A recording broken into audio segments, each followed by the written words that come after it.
दूजा भाग। मैं उस दी तलाश विच रोज़ कैबरे डांस ते चला जांदा ते ਉਹ ਵਾਇਲਨ ते गीत गा रही ਹੁੰਦੀ। उसने मैनू पछाण लिया सी कि मैं ਉਹੀ आर्ट गैलरी वाला बंदा हाँ। उस नाल गलबात शुरू हो गई ते नेड़ता वधन लगी। उसने मेरे कोलों पुछया कि तेरी माँ तेनू चिट्ठी लिखदी है। इस जुमले नाल मैनू एहसास होया कि मैं कोई सुफना नहीं वेख रहा। सचमुच वो मेरे सामने बैठी है, मेरे हत्थां विच हथ पाई हुई। उस पुछया कि तू बर्लिन विच इकल्ला है। मैं उसनू इस गल दा मतलब की है पुछया। मेरा मतलब है इकल्लापन, रूहानी तौर ते इकल्ला है ते तेरे बारे होरां गल्लां मशहूर ने। मैं भी कल्ली हाँ, जिवें कोई बीमार कुत्ता होए। असी दोस्त बन सकते हैं। वो कहन लगदी है। मैं ਉਹਦੀਆਂ ਅੱਖਾਂ ਵਿੱਚ ਵੇਖਣ ਲੱਗਾ। ਤੂੰ ਮੈਨੂੰ ਕਿਸੇ ਸਵਾਣੀ ਵਰਗਾ ਲੱਗਦਾ ਹੈ। 20 ਦਿਨ ਤੋਂ ਤੈਨੂੰ ਵੇਖਿਆ ਹੈ। ਉਹ ਟੈਡਮਿਨ ਨੂੰ ਵੀ ਜਾਣਦੀ ਏ। ਜਦੋਂ ਚੁੱਪ ਹੋਈ ਤਾਂ ਮੈਂ ਉਸ ਤੋਂ ਉਹਦੀ ਮਾਂ ਬਾਰੇ ਪੁੱਛਿਆ। ਉਸ ਕਿਹਾ ਮੈਂ ਅਜੀਬ ਔਰਤ ਹਾਂ। ਮੈਂ ਕਿਹਾ ਮੈਂ ਤੈਨੂੰ ਸਮਝਣ ਦਾ ਯਤਨ ਕਰਾਂਗਾ ਤੇ ਉਸਨੇ ਮੇਰੀ ਕੋਸ਼ਿਸ਼ ਨੂੰ ਬੇਕਾਰ ਹੋਣ ਦੀ ਚੇਤਾਵਨੀ ਦੇ ਦਿੱਤੀ। ਕੈਬਰੇ ਤੋਂ ਉਹ ਤੇ ਮੈਂ ਇਕੱਠੇ ਘਰ ਨੂੰ ਜਾ ਰਹੇ ਸਾਂ ਤਾਂ ਉਹ ਮੈਨੂੰ ਬਹਾਦਰ ਬਣਨ ਦਾ ਵਾਰ-ਵਾਰ ਕਹਿ ਰਹੀ ਸੀ। ਉਸਨੇ ਮੈਨੂੰ ਕੈਬਰੇ ਆਉਣ ਤੋਂ ਮਨਾ ਕੀਤਾ ਤੇ ਆਪਣੀਆਂ ਪਸੰਦ ਦੀਆਂ ਥਾਵਾਂ ਦਾ ਵੀ ਦੱਸਿਆ। ਮੈਂ ਆਪਣੇ ਖਿਆਲਾਂ ਵਿੱਚ ਵੇਖਣ ਲੱਗਾ ਕਿ ਮੇਰਾ ਭਰੋਸਾ ਮੁੱਕਦਾ ਜਾ ਰਿਹਾ ਸੀ ਤੇ ਦੁਨੀਆ ਤੋਂ ਵੱਖਰਾ ਹੁੰਦਾ ਜਾ ਰਿਹਾ ਸਾਂ। ਵਿਛੜਨ ਤੋਂ ਪਹਿਲਾਂ ਮੈਂ ਉਸ ਦੇ ਹੱਥ ਫੜੇ ਤੇ ਉਹਨਾਂ ਤੇ ਆਪਣੇ ਹੋਂਠ ਰੱਖ ਦਿੱਤੇ। ਉਸ ਰਾਤ ਸੌਣ ਤੋਂ ਪਹਿਲਾਂ ਮੈਂ ਬੇਮਕਸਦੀਅਤ ਤੇ ਗੌਰ ਨਾ ਕੀਤਾ। ਉਸ ਨੂੰ ਆਪਣੇ ਨਾਲ ਬਿਸਤਰ ਤੇ ਲੇਟਿਆ ਵੇਖਿਆ। ਉਹਨੇ ਮੇਰੇ ਜਜ਼ਬਾਤ ਨੂੰ ਜਗਾ ਦਿੱਤਾ ਸੀ। ਉਸ ਸ਼ਾਨਦਾਰ ਔਰਤ ਨੇ। ਮੈਂ ਸਾਰੀ ਹਯਾਤੀ ਇਹਦੀ ਤੇ ਤਾਂਗ ਰੱਖਦਾ ਰਿਹਾ ਸਾਂ। ਮੈਨੂੰ ਲੱਗਦਾ ਹੁੰਦਾ ਏ ਕਿ ਹਯਾਤੀ ਨੇ ਹੀ ਮੈਨੂੰ ਹੀਨਤਾ ਵਿਖਾ ਦਿੱਤੀ ਏ ਤੇ ਮੇਰੀ ਦੁਖੀ ਹੋਣ ਦੀ ਕੈਫੀਅਤ ਵੀ ਵੱਧ ਦਿੱਤੀ।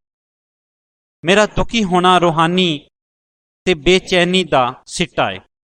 ਉਸ ਤਸਵੀਰ ਤੇ ਨਜ਼ਰ ਪਾਵਨ ਨਾਲ ਮੇਰੇ ਵਾਸਤੇ ਜਿਵੇਂ ਹਰ ਸ਼ੈ ਹੀ ਬਦਲ ਗਈ। ਕੋਈ ਰੂਹ ਉਸ ਵੇਲੇ ਹੀ ਸਾਹਮਣੇ ਆਂਦੀ ਏ ਜਦੋਂ ਉਸ ਨੂੰ ਆਪਣਾ ਜੋੜ ਨਜ਼ਰ ਆਂਦਾ ਹੈ। ਕੋਈ ਰੂਹ ਉਸ ਵੇਲੇ ਹੀ ਸਾਹਮਣੇ ਆਂਦੀ ਏ ਜਦੋਂ ਉਸ ਨੂੰ ਆਪਣਾ ਜੋੜ ਨਜ਼ਰ ਆਂਦਾ ਏ ਤੇ ਜਦੋਂ ਉਸ ਨੂੰ ਸਮਝਾਉਣ ਲਈ ਅੱਖਰਾਂ ਦੀ ਲੋੜ ਨਹੀਂ ਪੈਂਦੀ। ਮੈਨੂੰ ਲੱਗਿਆ ਮੈਂ ਇਸ ਤੋਂ ਪਹਿਲਾਂ ਸਾਰੀ ਉਮਰ ਚੁੱਪ ਖਾਮੋਸ਼ ਹੀ ਰਿਹਾ। ਅਗਲੇ ਦਿਨ ਉਹ ਕਿੰਨੀ ਦੇਰ ਉਸ ਦੀ ਤਾਂਘ ਵਿੱਚ ਖਲੋਤਾ ਰਿਹਾ। ਉਹ ਦੱਸਣ ਲੱਗੀ ਕਿ ਉਹਦਾ ਪਿਓ ਯਹੂਦੀਓਂ ਕ੍ਰਿਸਚਨ ਹੋਇਆ ਪਰ ਉਸ ਦਾ ਮਜ਼ਹਬ ਨਾਲ ਕੋਈ ਲੈਣਾ ਦੇਣਾ ਨਹੀਂ ਹੈ।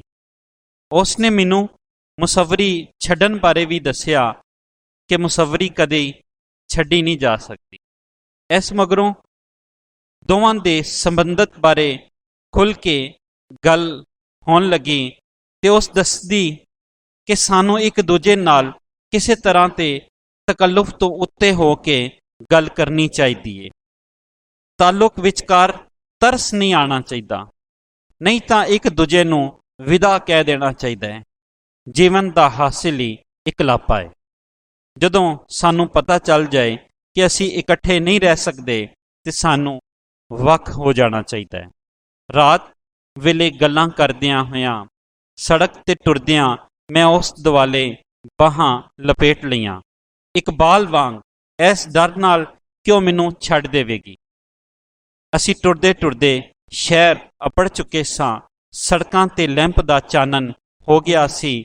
ਅਸੀਂ ਕੁਝ ਖਾਵਣ ਸ਼ਹਿਰ ਦੇ ਪਿੱਛੇ ਇੱਕ ਦੂਰ ਰੈਸਟੋਰਾਂ ਚਲੇ ਗਏ। ਉਹ ਕਹਿੰਦੀ ਖੋਖਲੀ ਉਮੀਦਾਂ ਨਾਲ ਆਪਣੀ ਜ਼ਾਤ ਗਵਾ ਦੇਣ ਤੋਂ ਵਧੀਆ ਏ ਕਿ ਆਪਣੀ ਜ਼ਾਤ ਨੂੰ ਮੁਕੰਮਲ ਤੌਰ ਤੇ ਖੋਲ ਕੇ ਰੱਖ ਦਿੱਤਾ ਜਾਵੇ। ਮੈਨੂੰ ਤੇਰੇ ਅੰਦਰ ਉਹ ਸਾਰੀਆਂ ਖੂਬੀਆਂ ਵਿਖਾਲੀ ਦਿੱਤੀਆਂ ਨੇ ਜੋ ਮੈਂ ਕਿਸੇ ਹੋਰ ਵਿੱਚ ਨਹੀਂ ਤਲਾਸ਼ ਕਰ ਸਕਦੀ। ਉਹ ਮੈਨੂੰ ਆਪਣੇ ਬਾਰੇ ਬਹੁਤ ਦੱਸਦੀ ਏ ਤੇ ਆਪਣੇ ਪਰਿਵਾਰ ਬਾਰੇ ਬਹੁਤ ਘੱਟ। ਉਸ ਆਪਣੇ ਪਿਓ ਬਾਰੇ ਦੱਸਿਆ ਕਿ ਉਹ ਬਾਲਪਨ ਵਿੱਚ ਹੀ ਫੌਤ ਹੋ ਗਿਆ ਸੀ। ਜਦੋਂ ਉਹ ਨਿੱਕੀ ਸੀ ਉਹਦੇ ਬਾਲਪਨ ਵਿੱਚ ਹੀ ਉਹਦਾ ਪਿਓ ਫੌਤ ਹੋ ਗਿਆ। ਮਾਂ ਨੇ ਸਾਰੀਆਂ ਜ਼ਿੰਮੇਵਾਰੀਆਂ ਸਾਂਭੀਆਂ। ਇਸ ਲਈ ਸਾਡੇ ਘਰ ਕੋਈ ਵੀ ਮਰਦ ਹੁਕਮ ਚਲਾਉਣ ਵਾਲਾ ਨਹੀਂ ਸੀ ਤੇ ਉਸ ਨੂੰ ਕਿਸੇ ਵੀ ਮਰਦ ਦੇ ਹੁਕਮ ਦੀ ਆਦਤ ਨਹੀਂ ਹੈ। ਉਹ ਮੁੰਡਿਆਂ ਵਾਸਤੇ ਪਸੰਦੀਦਾ ਸ਼ੈ ਬਣ ਜਾਵਣ ਦਾ ਯਤਨ ਵੀ ਕਦੇ ਨਹੀਂ ਕਰਦੀ ਏ। ਉਹ ਕਹਿੰਦੀ ਮਰਦ ਨਾਲ ਹਕੀਕੀ ਮੁਹੱਬਤ ਕਰਨਾ ਬਿਲਕੁਲ ਹੀ ਨਾਮੁਮਕਿਨ ਲੱਗਦਾ ਹੈ। ਮੈਨੂੰ ਕੋਈ ਫਿਤਰਤ ਦੇ ਉਲਟ ਵੀ ਕੁਝ ਪਸੰਦ ਨਹੀਂ ਤਾਂ ਮੈਨੂੰ ਕਿਸੇ ਸਵਾਣੀ ਨਾਲ ਮੋਹ ਹੋ ਜਾਂਦਾ। ਉਹ ਇੰਜ ਗੱਲਾਂ ਕਰਦੀ ਏ ਜਿਵੇਂ ਖੁਦ ਕਲਾਮੀ ਹੋਵੇ, ਜਿਸ ਨਾਲ ਉਹਦਾ ਗੁੱਸਾ ਵੀ ਖੁਸ਼ਗਵਾਰ ਜਿਹਾ ਲੱਗਣ ਲੱਗਦਾ ਹੈ। ਉਹ ਕਹਿੰਦੀ ਮੈਨੂੰ ਹੈਰਾਨ ਹੋਣ ਦੀ ਲੋੜ ਨਹੀਂ। ਮੈਂ ਕਿਸੇ ਵੀ ਸਵਾਣੀ ਨਾਲ ਮੁਹੱਬਤ ਕਰਨਾ ਬਹੁਤ ਸੁਹੱਪਣ ਵੀ ਨਹੀਂ ਹੁੰਦਾ। ਮੈਂ ਇੱਕ ਚਿੱਤਰਕਾਰ ਹਾਂ ਤੇ ਸੁਹੱਪਣ ਦਾ ਮੇਰਾ ਆਪਣਾ ਮਿਆਰ ਏ। ਮੈਨੂੰ ਅਜਿਹੇ ਮਰਦ ਨਾਲ ਮੁਹੱਬਤ ਦੀ ਲੋੜ ਏ ਜੋ ਮੇਰੇ ਪਹਿਲੂ ਵਿੱਚ ਚੱਲ ਸਕੇ, ਹਕੀਕੀ ਤਾਕਤਵਰ ਮਰਦ। ਤੇ ਤੂੰ ਉਹ ਨਹੀਂ ਏ ਜਿਸ ਦੀ ਮੈਨੂੰ ਤਲਾਸ਼ ਏ। ਉਸਨੇ ਦੱਸਿਆ, ਮੈਨੂੰ ਤੇਰੀਆਂ ਅੱਖਾਂ ਤੋਂ ਪਤਾ ਚੱਲਿਆ ਕਿ ਤੂੰ ਮੈਨੂੰ ਸਮਝਣਾ ਏ। ਅਸੀਂ ਸ਼ਾਨਦਾਰ ਦੋਸਤ ਹੋ ਸਕਦੇ ਹਾਂ, ਸਿਰਫ ਦੋਸਤ। ਮੈਂ ਉਸ ਨਾਲ ਬੋਲਣ ਲੱਗਾ, ਮੈਂ ਹਮੇਸ਼ ਇਕਲਾਪੇ ਦਾ ਸ਼ਿਕਾਰ ਰਿਹਾ ਹਾਂ। ਅਸੀਂ ਇੱਕੋ ਹੀ ਥਾਂ ਤੇ ਆਏ ਹਾਂ ਪਰ ਅਲੱਗ-ਅਲੱਗ ਰਾਹਾਂ ਤੋਂ। ਜੋ ਕੋਈ ਕਿਸੇ ਦੀ ਤਹਿਕੀਰ ਕਰਦਾ ਏ ਉਹ ਆਪਣੀ ਜ਼ਾਤ ਤੋਂ ਇਨਕਾਰ ਕਰਦਾ ਏ। ਫਿਰ ਮੈਂ ਉਸ ਨੂੰ ਆਪਣੇ ਦੇਸ਼ ਦੀਆਂ ਖੂਬਸੂਰਤੀਆਂ ਬਾਰੇ ਦੱਸਣ ਲੱਗਾ ਕਿ ਕਿਵੇਂ ਮੇਰੇ ਬਾਲਪਨ ਦੀਆਂ ਯਾਦਾਂ ਨੇ ਮੇਰੇ ਸੁਪਨਿਆਂ ਦੀ ਵਧੋਤਰੀ ਕੀਤੀ। ਉਸ ਨੇ ਆਪਣੀ ਉਂਗਲੀ ਨਾਲ ਮੇਰੇ ਹੱਥ ਨੂੰ ਦਬਾ, ਤੂੰ ਇੰਨਾ ਵੀ ਬਾਲ ਨਹੀਂ ਜਿੰਨਾ ਮੈਂ ਸਮਝੀ ਸਾਂ। ਉਹਦਾ ਥਲੜਾ ਹੋਂਠ ਉੱਪਰਲੇ ਹੋਂਠ ਤੋਂ ਬਹੁਤਾ ਅੱਗੇ ਨੂੰ ਨਿਕਲਿਆ ਹੋਇਆ ਸੀ। ਉਹਦੀਆਂ ਅੱਖਾਂ ਵਿੱਚ ਫਿਕਰ ਤੇ ਤਜੱਸੁਸ ਸੀ। ਉਹ ਬੜੀ ਤੇਜ਼ ਤੇ ਡਰਾਮਾਈ ਅੰਦਾਜ਼ ਨਾਲ ਆਪਣੇ ਤਾਸਰਾਤ ਬਦਲ ਲੈਂਦੀ ਸੀ। ਉਹ ਦੱਸਦੀ ਹੈ ਕਿ ਜੰਗ ਦੇ ਦੌਰਾਨ ਉਸ ਨੇ ਨਰਸਿੰਗ ਵੀ ਕੀਤੀ। ਅੱਜ ਕੱਲ੍ਹ ਉਹ ਕੈਬਰੇ ਵਿੱਚ ਏ। ਮੈਂ ਤੇ ਉਹ ਕੈਫੇ ਵਿੱਚ ਜਾ ਬੈਠੇ ਜੋ ਰਾਤ 11 ਵਜੇ ਤੋਂ ਬਾਅਦ ਦੌਲਤਮੰਦ ਔਰਤਾਂ ਨਾਲ ਭਰ ਜਾਂਦਾ ਏ ਜੋ ਨੌਜਵਾਨਾਂ ਦਾ ਸ਼ਿਕਾਰ ਕਰਨ ਇੱਥੇ ਆਉਂਦੀਆਂ ਸਨ। ਇਸ ਵੇਲੇ ਸਾਡੇ ਆਲ ਦੁਆਲੇ ਫਰਾਂਸੀਸੀ ਮੁੰਡੇ ਬੈਠੇ ਸਨ ਤੇ ਨਾਲ ਕੁਝ ਲਿਖਾਰੀ ਵੀ। ਮੈਂ ਉਸ ਨੂੰ ਆਪਣੇ ਬਾਲਪਨ ਤੇ ਉਹਨਾਂ ਕਿਤਾਬਾਂ ਬਾਰੇ ਦੱਸਿਆ ਜੋ ਮੈਂ ਪੜ੍ਹੀਆਂ ਸਨ। 11 ਵਜੇ ਤੋਂ ਪਹਿਲਾਂ ਹੀ ਅਸੀਂ ਉੱਥੋਂ ਨਿਕਲ ਕੇ ਕੈਬਰੇ ਵੱਲ ਟੁਰਨ ਲੱਗੇ। ਕਲੱਬ ਦੇ ਕੋਲ ਜਾ ਕੇ ਉਸ ਮੈਨੂੰ ਆਪਣੇ ਨਾਲ ਘੁੱਟਿਆ, ਮੇਰੇ ਹੱਥਾਂ ਨੂੰ ਆਪਣੇ ਹੱਥ ਵਿੱਚ ਲਿਆ ਤੇ ਚੁੰਮ ਲਿਆ। ਕਾਹਲੀ ਨਾਲ ਉਹ ਕਲੱਬ ਦੇ ਦਰਵਾਜ਼ੇ ਪਿੱਛੇ ਗਾਇਬ ਹੋ ਗਈ। ਇਹਦੇ ਬਾਅਦ ਮੇਰੀ ਉਸ ਨਾਲ ਰੋਜ਼ ਮੁਲਾਕਾਤ ਹੋਣ ਲੱਗੀ। ਅਸੀਂ ਗੈਲਰੀਆਂ ਤੇ ਅਜਾਇਬ ਘਰ ਵੀ ਜਾਂਦੇ। ਉਹ ਪੁਰਾਣੇ ਉਸਤਾਦਾਂ ਦੇ ਫਨ ਉੱਤੇ ਤਬਸਰਾ ਕਰਦੀ। ਮੈਂ ਆਪਣਾ ਦਿਲ ਉਹਦੇ ਅੰਦਰ ਵਸਦੀ ਦੁਨੀਆ ਵਾਸਤੇ ਖੋਲ੍ਹ ਦਿੱਤਾ ਸੀ। ਇੱਕ ਔਰਤ ਤੇ ਮਰਦ ਦੇ ਵਿਚਕਾਰ ਮੁਹੱਬਤ ਦਾ ਇਨਕਾਰ ਕਰਕੇ ਅਸੀਂ ਇੱਕ ਦੂਜੇ ਨੂੰ ਧੋਖਾ ਦੇ ਰਹੇ ਸਾਂ। ਉਹਦਾ ਮਿਜ਼ਾਜ ਹਰ ਵਕਤ ਬਦਲਦਾ ਰਹਿੰਦਾ ਸੀ। ਕਦੀ ਉਹ ਮੇਰੇ ਵਾਸਤੇ ਦੀਵਾਨਾਵਾਰ ਦਿਲਚਸਪੀ ਦਾ ਵਖਾਲਾ ਕਰਦੀ ਤੇ ਕਦੀ ਇੱਕਦਮ ਅਸੀਂ ਸਿਰਫ ਦੋਸਤ ਹੀ ਬਣ ਜਾਂਦੇ ਸਾਂ। ਨਵੇਂ ਵਰ੍ਹੇ ਨੂੰ ਮਨਾਉਣ ਲਈ ਮੈਂ ਤੇ ਉਹ ਯੂਰਪਾ ਨਾਮੀ ਰੈਸਟੋਰਾਂ ਚਲੇ ਗਏ ਜੋ ਸਟੇਸ਼ਨ ਦੇ ਕੋਲ ਸੀ। ਉੱਥੇ ਮੈਨੂੰ ਮਾਯੂਸ ਬੈਠੇ ਵੇਖ ਉਹ ਕਹਿਣ ਲੱਗੀ, ਰਾਫ,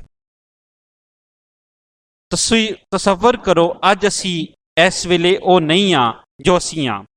ਅਸੀਂ ਕੋਈ ਹੋਰ ਲੋਕ ਹਾਂ ਜੋ ਭੀੜ ਵਿੱਚ ਗਵਾਚ ਗਏ ਹਾਂ। ਉਸ ਨੇ ਢੇਰ ਸਾਰੀ ਸ਼ਰਾਬ ਪੀ ਲਈ ਹੋਈ ਸੀ। ਉਹ ਹੋਰ ਲੋਕਾਂ ਵਾਂਗ ਨੱਚਣ ਲੱਗੀ। ਮੈਨੂੰ ਤਾਂ ਕੋਈ ਨਾਚ ਵੀ ਨਹੀਂ ਸੀ ਆਂਦਾ। ਉਹ ਤਾਜ਼ਾ ਹਵਾ ਲਈ ਬਾਹਰ ਨਿਕਲ ਗਈ। ਮੈਨੂੰ ਦੱਸੇ ਬਗੈਰ ਉਸ ਨੂੰ ਭਾਲਦਾ ਹੋਇਆ ਮੈਂ ਬੜਾ ਖੌਫਜ਼ਦਾ ਹੋਇਆ। ਫਿਰ ਇਸ ਭੀੜ ਤੋਂ ਨਿਕਲ ਕੇ ਇੱਕ ਸੁਨਸਾਨ ਜਿਹੀ ਸੜਕ ਵੱਲ ਨੂੰ ਆ ਗਏ। ਉਹਦੀ ਮੁਸਕਾਨ ਹਾਸੇ ਵਿੱਚ ਬਦਲੀ ਤੇ ਉਹ ਮੇਰੀ ਬਾਂਹ ਨਾਲ ਚਿੰਬੜ ਗਈ। ਮੈਂ ਹਰ ਰੋਜ਼ ਵੱਖਰੀ ਹੁੰਦੀ ਹਾਂ, ਪਰ ਤੈਨੂੰ ਉਦਾਸ ਹੋਣ ਦੀ ਲੋੜ ਨਹੀਂ। ਉਸ ਨੇ ਮਦਹੋਸ਼ ਵੇਖਦਿਆਂ ਹੋਇਆਂ ਮੈਂ ਉਸ ਦੀ ਗੱਲ ਸੁਣ ਰਿਹਾ ਸਾਂ। ਉਹਦੇ ਘਰ ਤੀਕਰ ਉਹਨੂੰ ਛੱਡਣ ਗਿਆ। ਉਹ ਆਪਣੇ ਬਿਸਤਰੇ ਵਿੱਚ ਜਾ ਪਈ ਤੇ ਮੇਰੇ ਨਾਲ ਗੱਲਾਂ ਕਰਨ ਲੱਗੀ। ਮੈਂ ਤੈਨੂੰ ਬਹੁਤ ਪਿਆਰ ਕਰਦੀ ਹਾਂ, ਮੈਨੂੰ ਪਤਾ ਏ ਤੈਨੂੰ ਵੀ ਮੇਰੇ ਨਾਲ ਢੇਰ ਪਿਆਰ ਏ, ਤੇ ਯਕੀਨ ਮੰਨ ਮੇਰਾ ਪਿਆਰ ਵੀ ਢੇਰ ਸਾਰਾ ਏ। ਉਸ ਮੈਨੂੰ ਖਿੱਚ ਕੇ ਆਪਣੇ ਕੋਲ ਕਰ ਲਿਆ। ਸਵੇਰੇ ਉੱਠਿਆ ਤੇ ਮੈਂ ਖੌਫ ਨਾਲ ਕੰਬ ਰਿਹਾ ਸਾਂ, ਇੱਕ ਮੁਜਰਮ ਵਾਂਗ, ਇੱਕ ਅਜਿਹੇ ਬੰਦੇ ਵਾਂਗ ਜੋ ਸੜਕ ਦੇ ਵਿਚਕਾਰ ਆਪਣੇ ਬੋਝੇ ਨੂੰ ਟਟੋਲ ਕੇ ਵੇਖਦਾ ਏ ਕਿ ਉਹ ਕੀ ਘਰ ਭੁੱਲ ਆਇਆ ਏ। ਉਹ ਉੱਠੀ ਤੇ ਮੁਸਕਰਾ ਰਹੀ ਸੀ। ਅਸੀਂ ਮੁਸਕਰਾਹਟ ਵਿੱਚ ਗਰਮਜੋਸ਼ੀ ਤੇ ਇਖਲਾਸ ਨਹੀਂ ਸੀ। ਇਸ ਮੁਸਕਰਾਹਟ ਵਿੱਚ ਗਰਮਜੋਸ਼ੀ ਤੇ ਇਖਲਾਸ ਨਹੀਂ ਸੀ। ਇਹ ਤਾਂ ਉਂਝ ਹੀ ਸੀ ਜਿਵੇਂ ਉਹ ਕੈਬਰੇ ਵਿੱਚ ਗਾਹਕਾਂ ਵਾਸਤੇ ਮੁਸਕਰਾਉਂਦੀ ਹੁੰਦੀ ਸੀ। ਕਮਰੇ ਵਿੱਚ ਬੇਚੈਨੀ ਛਾਈ ਹੋਈ ਸੀ। ਉਹ ਮੈਨੂੰ ਘੂਰਦੀ ਪਈ ਜਿਵੇਂ ਕਮਲ ਲੱਗੀ। ਇਸ ਤੋਂ ਵੱਧ ਵੀ ਕੁਝ ਚਾਹੀਦਾ ਹੈ? ਮੁਹੱਬਤ ਦਾ ਐਲਾਨ ਕਰ ਦੇਣ ਤੋਂ ਬਾਅਦੋਂ ਮੈਨੂੰ ਤੇਰੇ ਨਾਲ ਮੁਹੱਬਤ ਹੀ ਨਹੀਂ ਹੈ। ਉਹ ਬੋਲੀ, ਮੇਰੇ ਵਾਸਤੇ ਇੱਕ ਵਾਰ ਮੁਸਕਰਾ ਤੇ ਫਿਰ ਚਲਾ ਜਾ। ਮੇਰੇ ਵਾਸਤੇ ਇੱਕ ਵਾਰ ਮੁਸਕਰਾ ਤੇ ਫਿਰ ਚਲਾ ਜਾ। ਮੈਂ ਕਮਰੇ ਤੋਂ ਬਾਹਰ ਨਿਕਲ ਸੜਕ ਤੇ ਬੇਮਕਸਦ ਘੁੰਮਣ ਲੱਗਾ। ਮੈਨੂੰ ਲੱਗਣ ਲੱਗਾ ਜਿਵੇਂ ਆਉਣ ਵਾਲਾ ਸਾਰਾ ਵੇਲਾ ਹਨੇਰੇ ਵਿੱਚ ਡੁੱਬ ਗਿਆ ਹੋਵੇ। ਸਭ ਲੋਕ ਆਪਣੇ ਆਪਣੇ ਕੰਮਾਂ ਵਿੱਚ ਰੁੱਝੇ ਜਾ ਰਹੇ ਸਨ ਤੇ ਮੈਂ ਉਸ ਦੇ ਤੇ ਆਪਣੇ ਖਿਆਲਾਂ ਦਾ ਕੈਦੀ ਹੋਇਆ। ਇੱਕ ਲਮਹੇ ਬਾਅਦ ਹੀ ਜਿਉਂ ਮੈਂ ਆਪਣੇ ਆਪ ਨੂੰ ਨਕਾਰਾ ਬੇਕਾਰ ਸਮਝਣ ਲੱਗ ਪਿਆ। ਤੁਰਦਿਆਂ ਹੋਇਆਂ ਮੈਂ ਖੁਦ ਕਲਾਮੀ ਕਰਨ ਲੱਗਾ ਤੇ ਹਰ ਉਹ ਗੱਲ ਦੁਹਰਾਈ ਜੋ ਉਸ ਨਾਲ ਕੀਤੀ ਸੀ ਤੇ ਸੋਚਿਆ ਕਿ ਦੁਨੀਆ ਵਿੱਚ ਕੋਈ ਅਜਿਹਾ ਲਫ਼ਜ਼ ਨਹੀਂ ਹੈ ਜੋ ਉਸ ਦਾ ਜ਼ਿਹਨ ਬਦਲ ਸਕੇ। ਰਾਤ ਨੂੰ ਮੈਂ ਉਹਦੇ ਕੈਬਰੇ ਜਾ ਅਪੜਿਆ ਤੇ ਗਾਰਡ ਨੇ ਦੱਸਿਆ ਕਿ ਅੱਜ ਉਹ ਨਹੀਂ ਆਈ। ਸ਼ਾਇਦ ਉਸ ਦੀ ਬਿਮਾਰੀ ਨੇ ਬਦਤਰੀਨ ਸ਼ਕਲ ਇਖਤਿਆਰ ਕਰ ਲਈ ਹੈ ਤੇ ਉਸ ਦੀ ਬਿਮਾਰੀ ਵਿਗੜ ਗਈ ਹੈ। ਉਸ ਦੇ ਘਰ ਗਿਆ ਤਾਂ ਪਤਾ ਚੱਲਿਆ ਕਿ ਉਹਦੀ ਨੌਕਰਾਣੀ ਨੇ ਦੱਸਿਆ ਕਿ ਉਹਦੀ ਤਬੀਅਤ ਵਿਗੜ ਗਈ ਸੀ ਤੇ ਉਸ ਨੂੰ ਇਲਾਜ ਲਈ ਹਸਪਤਾਲ ਘੱਲ ਦਿੱਤਾ ਗਿਆ ਹੈ। ਇੱਕ ਖੈਰਾਤੀ ਹਸਪਤਾਲ।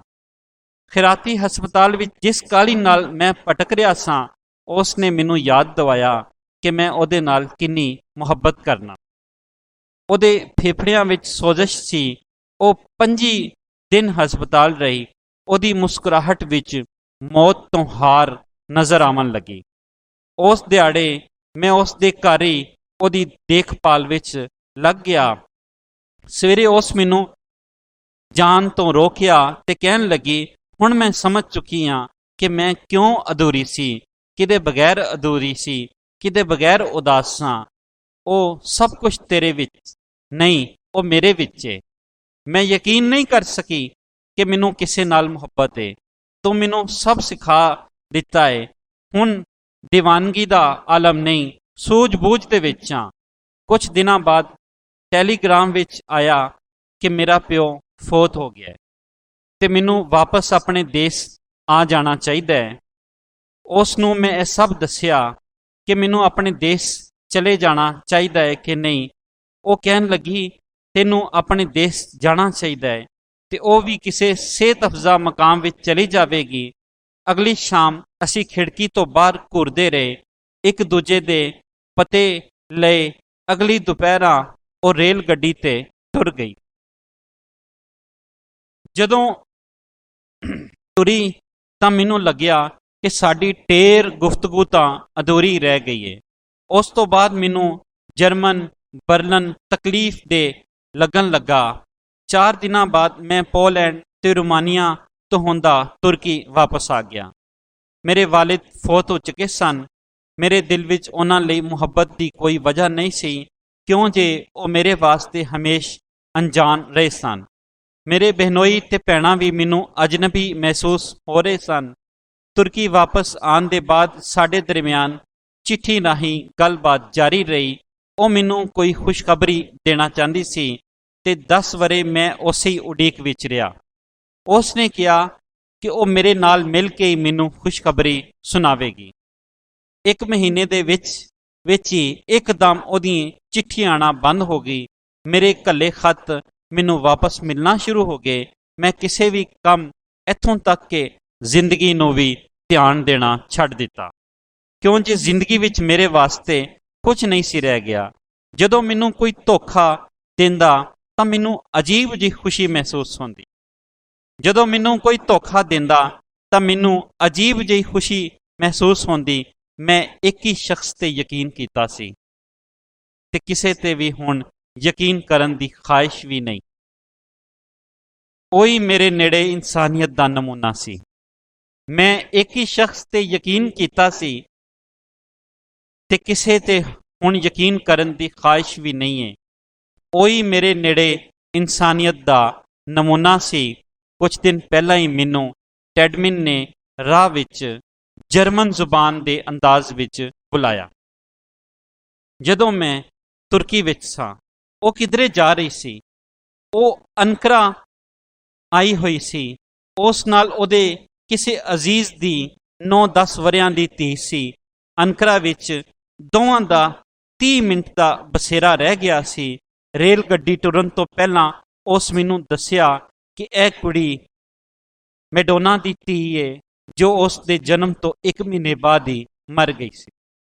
ਮੈਂ ਰਾਤ ਸੋਚਦਾ ਰਿਹਾ ਕਿ ਸ਼ਾਇਦ ਮੈਂ ਭਾਲ ਕਰਦਾ ਤੇ ਤੇਰੇ ਵਰਗੀ ਕੋਈ ਭਾਲ ਲੈਂਦਾ।